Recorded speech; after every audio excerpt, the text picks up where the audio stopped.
In today's world, people have focused the majority of their attention on fixing the ozone layer, reducing carbon emissions, and solving the financial crisis. With this in mind, people have neglected the growing problems in our waters: overfishing and fish farming. Overfishing and fish farming have resulted in severe problems throughout our marine ecosystems. Fish have been overly fished, and as a result, we are depleting our resources. Overfishing occurs when continuous fishing activities result in the depletion of the fish in a certain area. Ultimately, overfishing can lead to the depletion of our underwater resources. This includes all types of fish and habitats in which they live in. Scientists around the world have noted that if we continue on this trend of overfishing, then all fish stocks will collapse within 50 years.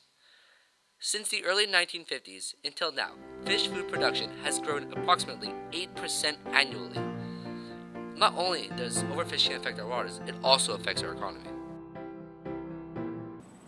Well, overfishing in Atlantic Canada has been a major issue. There's the race to the fish. All the fishermen want to race as fast as they can get to the fish, and as a result of that, each individual fisherman tries to want to catch as much as they possibly can.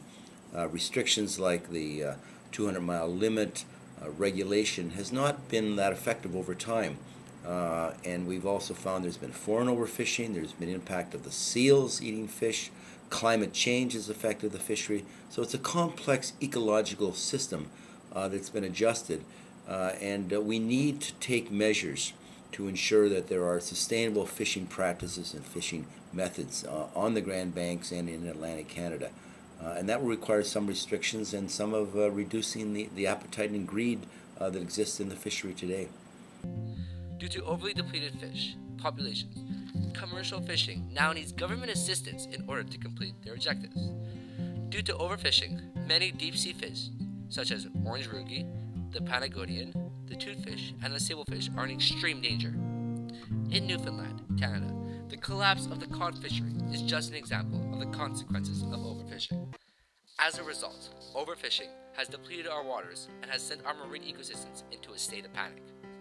Fish farming may be known as the principal form of aquaculture. In fish farming, people specialize in breeding types of fish, such as salmon, catfish, tilapia, cod, carp, and trout. Fish farming offers an alternative solution to the increasing demand of fish. Unfortunately, fish farming is one of the major causes of overfishing throughout the world. When thinking of the fish, the consequences of fish farming are extreme. Firstly, farmed fish are kept in environments that they are not accustomed to. Secondly, the fish are packed tightly close together, rubbing against each other, and the cages may lead to damaged fins and tails. As a result, the fish are more susceptible to various diseases and infections. In conclusion, overfishing and fish farming pose serious threats to our waters and our fish. The lives of underwater creatures are being destroyed at an alarming rate. Until people realize that these problems must be resolved, the production of fish and the destruction of our marine ecosystems will continuously and increasingly be threatened.